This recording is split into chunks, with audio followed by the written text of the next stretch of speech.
জয়নগর বিধানসভার হরিনারায়ণপুর গ্রাম পঞ্চায়েতের অন্তর্গত গোড়েরহাট খালপাড়ে যেভাবে বাংলাদেশি রোহিঙ্গারা আছে, আপনারা ভিডিওটা দেখুন, তারপর আমি বলছি। এই ভিডিওটা দেখুন, সব বাংলাদেশি মাল। পুরো গোড়েরহাট খালপাড় ধরে সাইড থেকে আপনারা ডান দিকটা সবাই লক্ষ্য করুন। ভিডিওটা এত পরিমাণে আপনারা শেয়ার করবেন যেন পুলিশ প্রশাসন ভিডিওর কাছে যায়, মুখ্যমন্ত্রীর কাছে পর্যন্ত যেন যায় ভিডিওটা। দেখুন পুরো লাইন ধরে সব ঝুপড়ি করে আছে, লাইন ধরে। আর আবার এরা আবার লক্ষ্য করুন, কিছু ইটের বাড়ি আছে।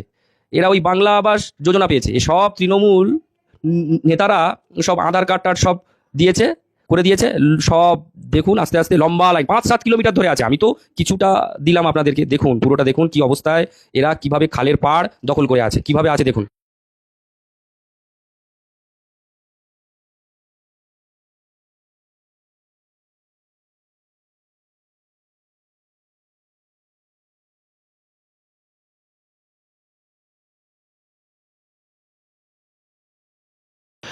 ভিডিওটা নিশ্চয়ই সবাই লক্ষ্য করলেন। এই পুরো পুরো বস্তিটা মানে খালপাড়ের পুরো জায়গাটা দখল করে রেখেছে বাংলাদেশি, পুরো সব বাংলাদেশি। রোহিঙ্গারা সব মুসলিম, সব মুসলিম। আমি পুলিশ প্রশাসন বিডিও এসডিপিও কে বলবো ইমিডিয়েটলি এদের বিরুদ্ধে অ্যাকশন নিতে হবে।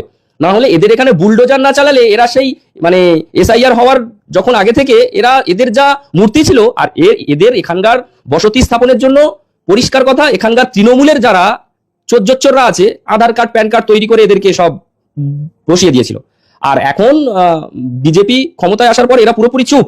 আজ থেকে ঠিক 8-10 মাস আগে কি 1 বছর আগে আমার টাইম লাইনে, ফেসবুকের টাইম লাইন, ইনস্টাগ্রাম বা ইউটিউবে আপনারা লক্ষ্য করবেন, এই সেম ভিডিও আমি একটা দিয়েছিলাম। আমার ফোন ফেলে দেওয়া হয়েছিল এই ভিডিও করতে গিয়ে। এখানকার মানে চ্যাটকাটারা আমার ফোন ফেলে দিয়েছিল, কিন্তু আমি ভিডিওটা তবুও যা হোক করে ফেসবুকে পোস্ট করতে পারি আর কি। তো এখন আমি আপনাদেরকে বলবো ভিডিওটা এত পরিমাণে শেয়ার করুন যেন এদের ব্যবস্থা হয়ে যায়। এখন এরা তো চুপচাপ, এদের এখান থেকে সাধারণ মানুষ যাতায়াত করতে পারতো না সন্ধ্যের পরে।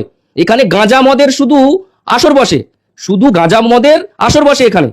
পরিষ্কার কথা, আপনারা সবাইকে বলছি যে এত পরিমাণে ভিডিওটা শেয়ার করুন। আর এখান থেকে না এদেরকে তুললে আস্তে আস্তে এই পাড়াটা পুরো রোহিঙ্গা পাড়া হবে, রোহিঙ্গা পাড়া তৈরি হবে। মুসলিমরা যেভাবে বাচ্চা তৈরি করার মেশিন হিসাবে মেয়েদেরকে ব্যবহার করে, এরা ওই সেম ভাবে 4-5টা করে বাচ্চা সবার এদের প্রত্যেকের ঘরে আছে। তাই আমি বলবো পুলিশ প্রশাসন এদেরকে তুলে এই বাংলাদেশের সীমান্তের বাইরে ফেলে দিয়ে আসতে।